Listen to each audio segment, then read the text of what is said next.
Assalamualaikum warahmatullahi wabarakatuh. Saya akan menjelaskan tentang kelembagaan dalam kebijakan. Kelembagaan itu merupakan salah satu aspek yang penting dalam konteks kebijakan publik. Nah, aspek kelembagaan ini akan banyak menentukan dalam setiap siklus kebijakan yang dimulai dari perencanaan sampai dengan umpan balik atau feedback. Jadi maksudnya begini. Di dalam mengambil kebijakan publik itu bukan kebijakan orang per orang. Walaupun dalam fakta empirisnya yang mengambil kebijakan itu pimpinan misalnya. Pimpinan itu tidak harus pimpinan yang paling atas di kantor itu. Jadi masing-masing bidang misalnya diberi domain untuk mengambil kebijakan sesuai dengan kewenangannya. Nah, di dalam konteks itu tidak diartikan bahwa kebijakan itu merupakan kebijakan pribadi dari pejabat yang berwenang, itu bukan. Ya.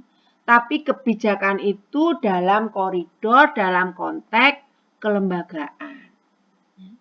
Jadi kalau misalnya kebijakan di bidang perizinan misalnya, ya, itu bukan kebijakan kepala, tapi kebijakan sifatnya adalah lembaga. Seperti itu maksudnya.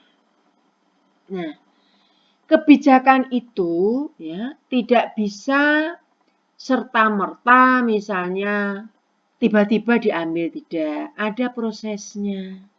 Nah, prosesnya itu dimulai dari dirancang dulu. Nah, setelah dirancang kemudian direncanakan. Setelah direncanakan didesain. Setelah didesain kemudian diimplementasikan ya, atau diterapkan. Nah, kalau sudah diterapkan dievaluasi dong gitu ya.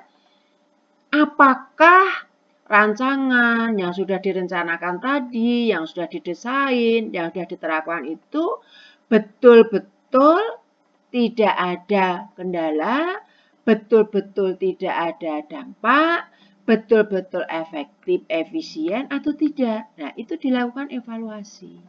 Oleh karena itu, di dalam taraf atau tahap implementasi ini selalu diminta adanya feedback, umpan balik gitu. Nah, semua proses ini membutuhkan partisipasi kelembagaan. Tidak bisa akan dijalankan oleh orang per orang sendiri. Begitu maksudnya.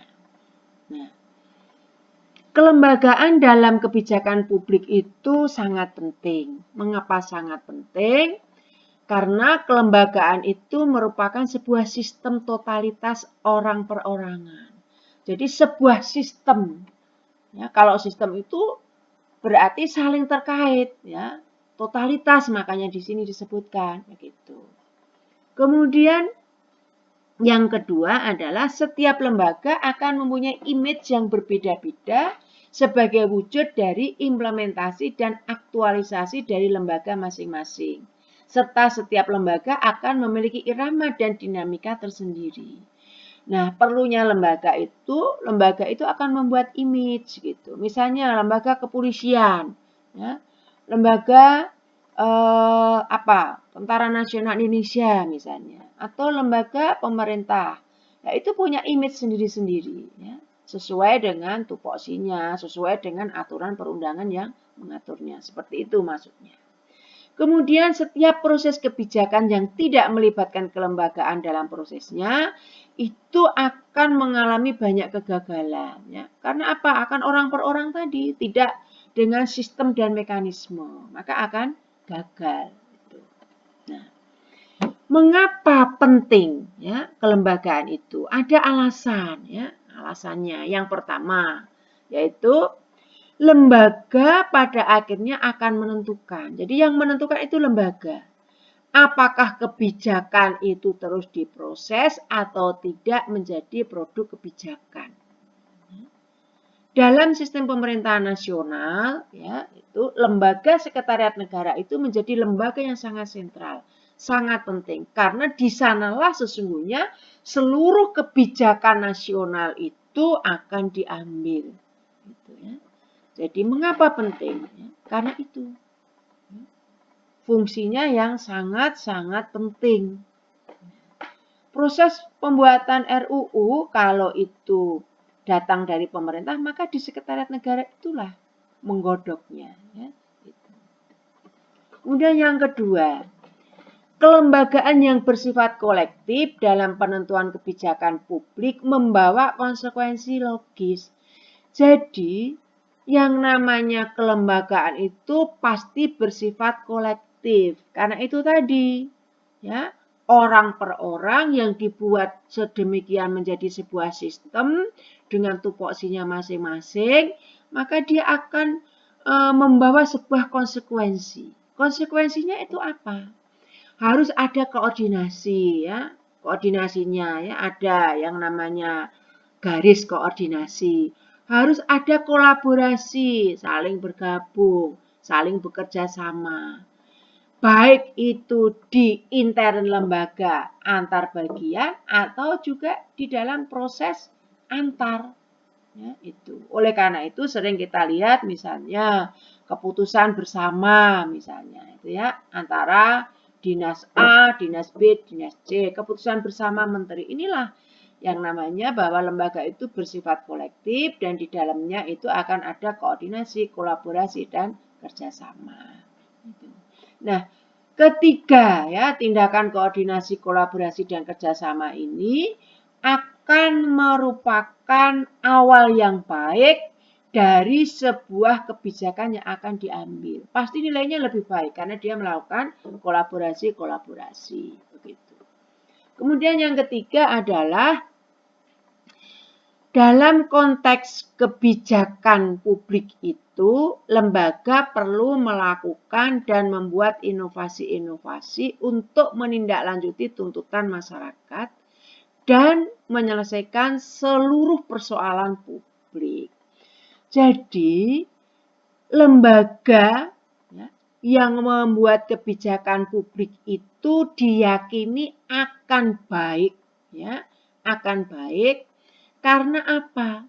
Sebuah sistem yang kuat, yaitu sistem di dalam lembaga itu, ya, yang terus-menerus melakukan koordinasi, kerjasama, kolaborasi, misalnya baik internal atau eksternal itu, dia pasti akan melahirkan inovasi-inovasi. Ya. Kalau dia tidak melahirkan inovasi-inovasi, bagaimana? Dituntut. Ya, dituntut. Kalau dituntut tidak bisa, dia akan ketinggalan lembaga itu. Ya, akan ketinggalan. Dan pasti di luar akan dapat banyak protes dan komplain dari masyarakat. Gitu. Mengapa demikian? Ya karena tuntutan masyarakat itu semakin maju, semakin banyak, semakin kompleks dan semua minta untuk diselesaikan. Dan penyelesaiannya harus juga secara bijak, secara baik. Oleh karena itu diperlukan inovasi-inovasi.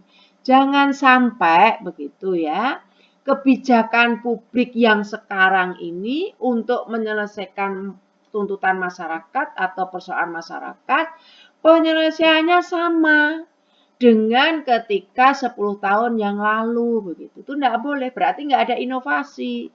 Berarti itu konservatif begitu maksudnya. Ya. Adanya kelembagaan ini itu akan menjadikan area pembahasan dari sebuah kebijakan semakin jelas, terarah dan sistematis. Karena kalau lembaga itu memang didesain, dibentuk dengan koordinasi dan sistem yang jelas begitu. Nah, kalau misalnya ya, lembaga kebijakan publik ini tidak terurus atau tidak tersusun secara sistematis, maka nanti pada tataran implementasinya banyak akan terjadi sebuah komplain, ya, sebuah komplain ketidakpercayaan masyarakat, no trust gitu. Dan juga lembaga yang tidak melakukan inovasi dia akan menjadi lembaga yang non responsif. Ya. Nah, sekarang paradigma pengembangan SDM lembaga-lembaga publik itu ada 5, itu tidak terlampau sulit, bisa dipelajari sendiri. Ya. Terima kasih. Wassalamualaikum warahmatullahi wabarakatuh.